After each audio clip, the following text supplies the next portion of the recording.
Hello everybody and welcome back to another exciting and long overdue episode of Boyographic. It's our 100th episode and therefore let's make it a special one. It's The Legend of Zelda, Link's Awakening. Nintendo is of course a company synonymous with many games, but not all of their franchises were made equal. There are your Metroids and your Fire Emblems, which have a huge cult following, your F-Zeros and your Kid Icarus games, which are a little more out there, not to mention the solid second-party developed titles like Pokemon and Kirby that, while synonymous with Nintendo and would appear nowhere else, don't strictly come under the big N themselves. As much as these series mean to fans and gamers of all ages, there are two series that perhaps dwarf all others, maybe even across the whole video gaming industry, both in terms of their impact on gaming itself, and by how beloved they are to those who have played them. Of course, I'm talking about Mario and The Legend of Zelda. The eponymous plumber and princess that have stood the test of time. Two franchise names recognised by gamers of all ages, though admittedly, more than a handful think Zelda is the name of the man in the green tunic. Two franchises that have, without fail, been present on every system the company has ever released. And even one or two consoles that weren't made by Nintendo, but we won't talk about them. While Mario's first outing on the Game Boy was notable for not only being a launch title to show off the system's capabilities, as well as the first non-Miyamoto Mario game, the first and only Legend of Zelda title for the Black and White Wonder has a much more interesting tale that all began in the secret after-hours club led by Takashi Tezuka. As Tezuka's team finished up on the epic Legend of Zelda Link to the Past, Morita, a programmer at SRD Co., began to experiment with a Game Boy development kit to test the system's limitations. After Tezuka got wind of this, he and Morita began to develop a port of A Link to the Past for the system, which in 1991 was officially greenlit and turned into a project for the company. But because of its unofficial status before the greenlight, Tezuka and Morita assembled a dream team of Nintendo talent and began to make a Zelda game unlike any other, one inspired, of all things, by Twin Peaks. Tezuka's love of David Lynch's series, that he describes in the handheld Zelda: A Water Asks as almost a parody of a Zelda game. Twin Peaks' small setting and small number of characters appealed to Tezuka, as it allowed the team to create a Zelda game that would be small in scope and easy to understand, while allowing the game to have deep and distinctive characteristics. And oh boy does it! After a beautifully rendered opening cinematic by Yoichi Kotabe, in which we see Link battling a storm at sea and washed up on the shore of Koholint Island, and is immediately tasked with waking the slumbering windfish, i.e. that big egg on the title screen. Yes folks, you heard that right. A Zelda game not only not set in Hyrule, but one where the goal isn't to save Princess Zelda, but to have Link save himself. Don't worry though, as despite the game's scenario writer Kensuke Tanabe and story writer Yoshiaka Koizumi getting given free rein by Tezuka to admit common series elements like the Triforce and Zelda, the game, while considered a spin-off, is a Zelda title through and through. After gaining back your shield and sword, Link is told by an owl, who identifies himself only as a servant of the Windfish, that he must collect the game's 8 instruments of the Sirens and awaken the Windfish from its dream in order to return home. Thus begins a quest that is held by many to be amongst the greatest Zelda games of all time.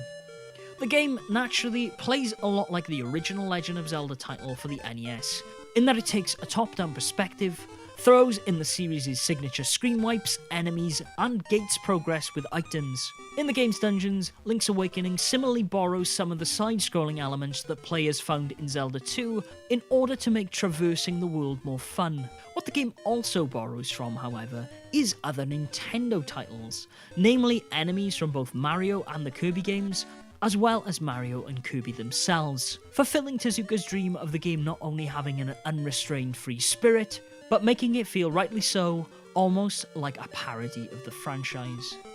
But this is all for the better, I assure you, as Link's Awakening is a game with an absolute ton of heart.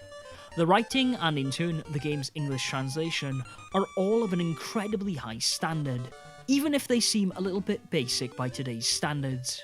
Jokes land with a relatively high frequency, making me laugh just as much today as I did when I played it back in the 90s. Not to mention the game's story has some real stakes to it. I don't want to spoil too much of that here though, as I honestly want you to go out and play it yourselves. While the game is credited by Eiji Aonuma as being the first Zelda title with a story, it also undoubtedly changed the franchise in a variety of other ways. Beyond using an owl to move the plot along, as already mentioned, Link's Awakening is the first appearance of an ocarina in a Zelda game, used not only to gear gate the player, but also to warp you around the map. The game also has the privilege of being the first with a fishing game thanks to Marita, as well as a ton of little touches like the first and rather lengthy trading sequence. Other notable series firsts are the ability to assign both A and B buttons to whichever piece of equipment you see fit, as a lot of the classic Zelda gear from throughout the series sees its return in this game, such as the power bracelets, a bow, and even A Link to the Past's Pegasus boots, which means you will find yourself having to hit start an awful lot to switch out gear depending on the situation. While a lot of the dungeons are very smartly designed around the use of one particular item, a lot of how the world traversal is done is around gear gating, i.e. if you don't have the hook shot, you can't advance to the next screen. However, despite its deceptive size, the island of Koholint isn't actually that big, a mere 16 by 16 screens in size. Bigger than the original NES 16x8 map, sure, but not so big that you don't have to switch from a rook's feather to a power bracelet and a hookshot between screens. Naturally, as there were no other options available to the developers, it's a fine choice to allow the mapping of both A and B to ease the frustration a little, for when, you say, need to jump and move a boulder in one go. But be warned, like a few other aspects of this game, by modern standards, it might grate on players new to the title. Another aspect of the game's design that hasn't aged as well as some would have liked is the game's general obtuse nature. At times when playing this game through, I was maddened by some of the game design choices around dungeon puzzles and item acquisition, and I know what you're gonna say, with the game design philosophy being to encourage exploration, and that it's nowhere near as open as the original Legend of Zelda was. But things like getting the Frog Song of Soul are needlessly difficult, something I encourage people to use a guide to circumvent, as it only serves to artificially pad out the title. While yes, you can get hints by both using the stone slabs in the dungeons, or by giving Old Man Ulria a call, these clues can be pretty damned cryptic, and I have vivid memories of having to help out a ton of friends get the second boss key back in the day. Don't feel too put off by this though. As while the game does have moments of sheer frustration, they're fortunately few and far between. The game's main 8 dungeons offer a lot of puzzle variety, for example. An upgraded compass sees you able to see treasure chests on your dungeon map, as well as playing a chime when you're in a room where you've not discovered the secret. The big key from A Link to the Past now becomes a nightmare key and is only used for unlocking a fight with the big bad. Instead, the dungeon's key item in Link's Awakening is often hidden behind a mini-boss at the halfway point. Collecting this item will then unlock the other half of the dungeon and be used to conquer the puzzles therein. Pretty standard stuff for today's Zelda formula, yes I know, but honestly, this is probably the first place for me where Zelda got this balance of gear gating right. Though the dungeons aren't perfect. Things like these horse heads, the eyes in the face shrine, and well, 99% of Eagle Tower are just an exercise in frustration. The boss fights in the game, for the most part, are pretty memorable. With some nice chunky sprite work, they're impressive from a visual standpoint, but more importantly, they all require you to use a particular key item to defeat them, making the encounters fun and fresh compared to even those present in A Link to the Past. Beyond the dungeons, true to the Zelda formula, there are a ton of secrets to uncover on Koholint. Not only are there the usual things like hidden rupees and heart containers dotted around the land, but an item called secret shells, which, true to their name, do their best to hide in the grass, atop trees, and even underground. By collecting 20 of these secret shells, you'll be granted a level 2 sword that, much like the Master Sword, shoots a sword beam once you're at full health. There is also the option of collecting the game's optional boomerang and various other item upgrades, but I'll leave those for you to discover. While the gameplay itself is pretty solid, the reason why Link's Awakening sticks with so many people is its charm. Despite severe hang-ups I have with the gameplay, I cannot help but be charmed time and time again by the island of Koholint and those who inhabit it. Well, I won't spoil the story for you, and in all fairness, you could argue several games have done it better since. If you're not affected by the game's ending, you're a much stronger person than I am.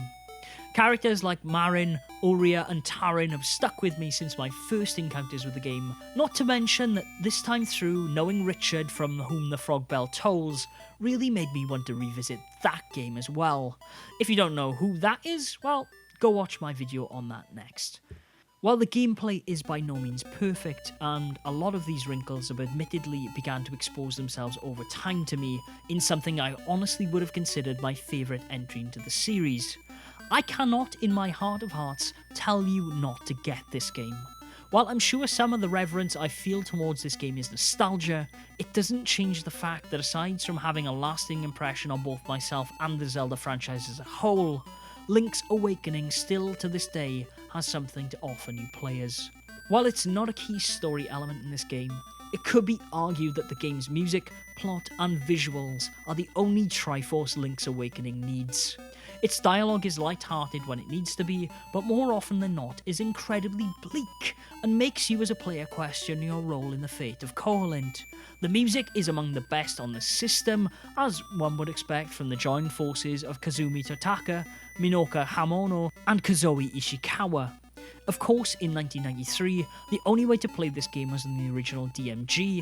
1998 saw the release of The Legend of Zelda Link's Awakening DX, an updated version of the game from the newly released Game Boy Color.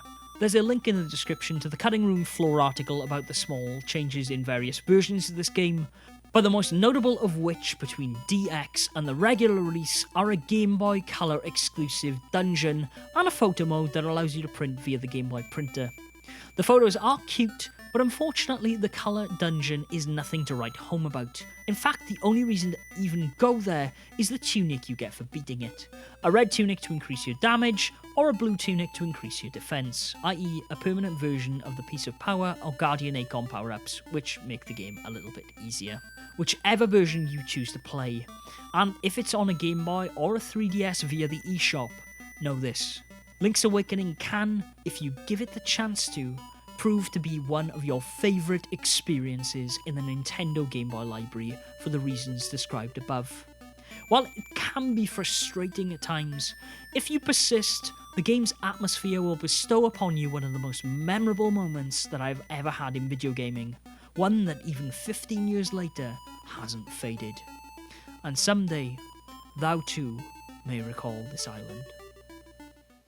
And that brings us to the end of another episode of Boyographic, ladies and gentlemen. I hope you've enjoyed. If you have, please share the channel around, subscribe, leave some comments, all the usual stuff. And check out the other video that I will post tomorrow. Ooh, exciting announcements, but this video was getting too long to contain both. Until then, though, Game Boys and Girls, be sure to game on.